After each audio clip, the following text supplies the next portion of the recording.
বাচ্চা হওয়ার 2 দিন পর ওই বাচ্চাটা মারা গেলে সে বাচ্চার আকিকা দিতে হবে কিনা? কোনো বাচ্চা জন্মের পর যদি 2 দিন পরে মারা যায় তাহলে সে বাচ্চার আকিকা দিতে হবে না। কারণ আকিকা কত নম্বর দিনে দিতে হয়?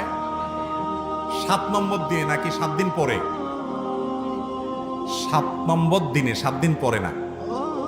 আকিকা দিতে হয় 7ম দিনে। 7ম দিন মানে হলো যেই দিনে জন্মগ্রহণ করেছে, যেই বারে জন্মগ্রহণ করেছে, সপ্তাহের ওই বারের আগের বারটা। ধরেন কথার কথা শুক্রবারে জন্মগ্রহণ করেছে, তাহলে আকিকা হবে পরের বৃহস্পতিবার।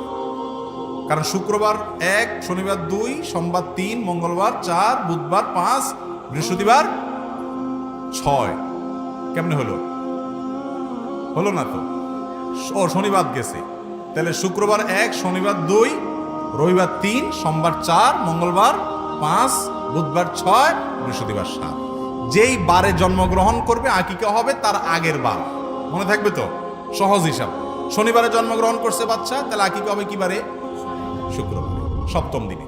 এখন বাচ্চা জন্মের পরে যদি 2 দিন পরে দুনিয়া থেকেই চলে যায়, তাহলে তো আর আকিকা দেওয়ার সুযোগই থাকলো না, তাই না? এজন্য তার আর আকিকা দিতে হবে না।